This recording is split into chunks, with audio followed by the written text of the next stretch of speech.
Mes petits mammifères, bonjour, j'espère que vous allez bien et que vous passez un très bon mois de janvier 2025. Aujourd'hui, on va s'attaquer à un gros pan de l'histoire de l'édition moderne, le fameux Wattpad. Objet de railleries incessantes, lieu où l'on peut découvrir toutes les fanfictions les plus honteuses de l'humanité, endroit où la dépravation et la maltraitance sont synonymes de normalité. Wattpad a bouleversé, choqué et même changé le monde de l'édition. Vous avez sûrement été amené à consulter la plateforme Wattpad lorsque vous étiez plus jeune. Je parle surtout autour des 13-15 ans. Si vous ne connaissez pas le principe de Wattpad, c'est une application sur laquelle chaque utilisateur peut publier son texte de manière publique. La plateforme se présente sous forme de bibliothèque numérique, vous indiquez le style de lecture que vous recherchez et pif paf pouf, vous trouvez chaussure à votre pied. Vous pouvez créer et publier votre livre chapitre par chapitre et il est consultable par absolument tout le monde. Cela a eu un impact considérable sur les publications qui ont suivi car, comme je le disais juste avant, si on peut trouver des fanfictions assez gênantes dessus comme une histoire d'amour entre Bill et Tom Collins ou encore L'Inquiétéracide ou encore Gabriel Attal et Jordan Bardella, on peut aussi trouver des petites pépites. Et non, je ne vous mens pas, et oui, je sais, ça ne saute pas aux yeux. Mais connaissez-vous l'histoire de Wattpad et comment la plateforme en est venue à avoir une certaine légitimité au sein des lecteurs, mais également au sein des maisons d'édition?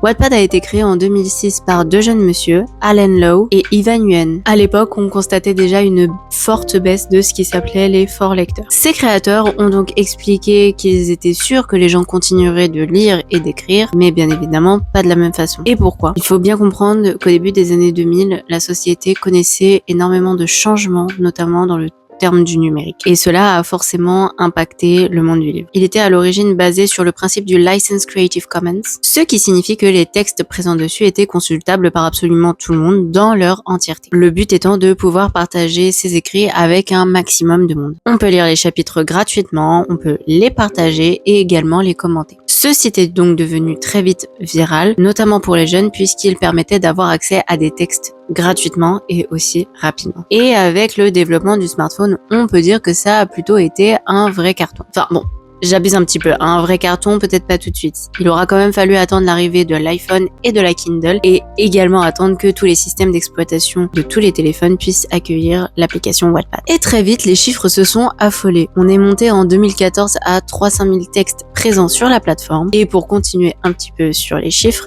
on comptait en 2024 94 millions d'utilisateurs sur Wattpad. Et je ne vous tire pas ce chiffre de mon chapeau, mais du podcast des chroniques de Constance Villanova dans l'épisode du 22 février 2024. Je me suis également permise d'aller faire un petit tour sur les conditions générales d'utilisation de Wattpad.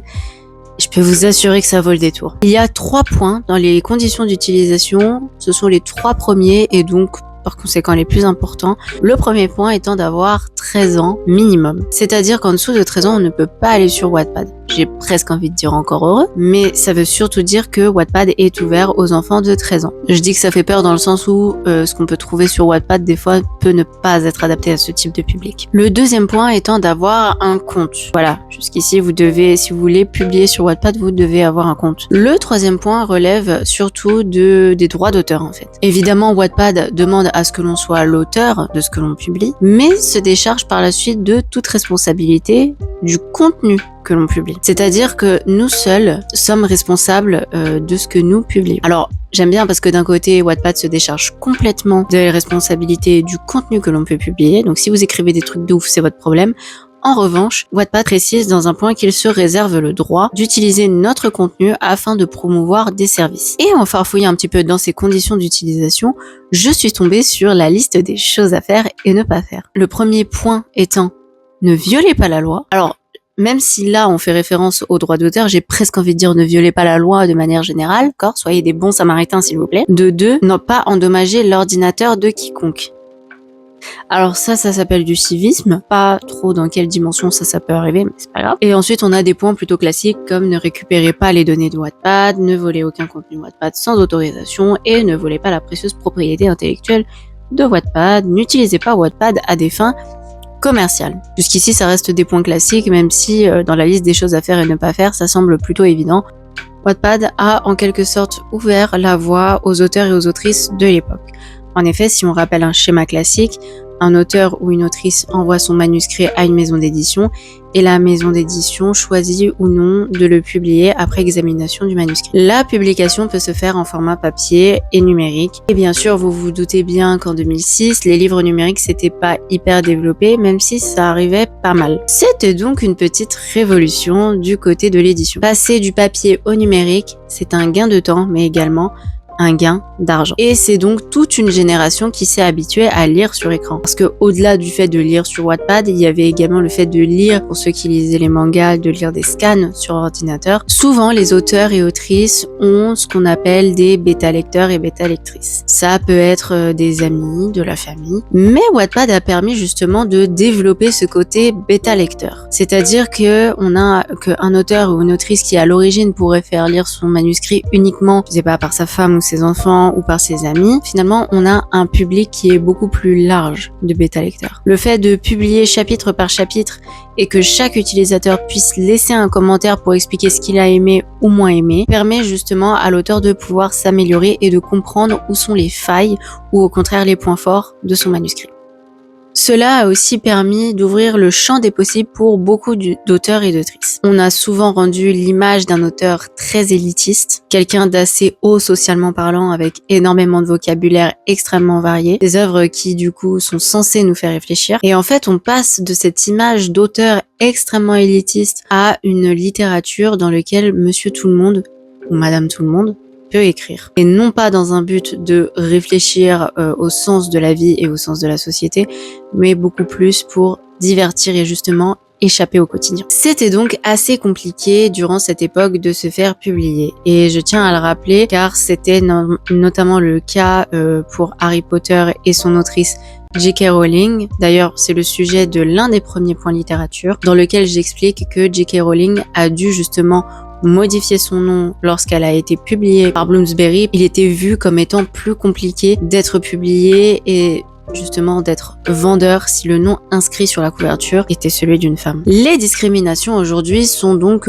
beaucoup moins importantes et on en trouve beaucoup moins, même s'il en existe toujours. Toujours est-il qu'à cette époque-là, si vous n'étiez pas publié par des maisons d'édition, vous n'existiez pas dans le domaine et dans le paysage éditorial. L'auto-édition n'existait quasiment pas parce que de toute façon, Internet était beaucoup moins développé, les réseaux sociaux étaient en plein essor, bref, c'était un vrai bordel partout. Du coup, impossible de se faire connaître hormis via les maisons d'édition. Wattpad a donc permis de mettre en lumière tous ces auteurs qui n'ont pas pu se faire publier par les maisons d'édition ou alors qui ne le voulaient simplement pas à l'époque.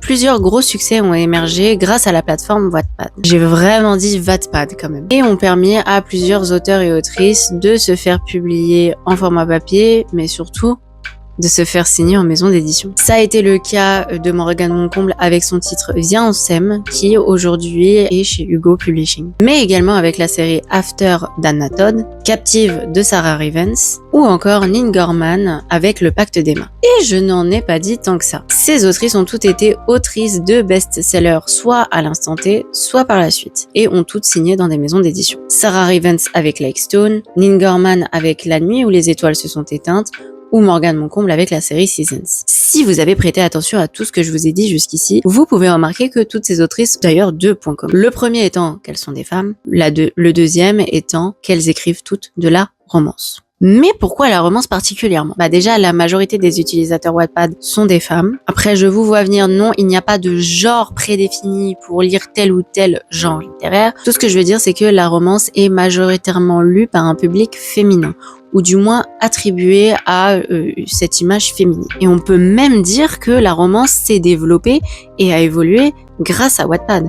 Parce que c'est sur Wattpad qu'on a vu l'émergence de nouveaux sous-genres de la romance. Je parle surtout de la dark romance, de la romantasy, etc.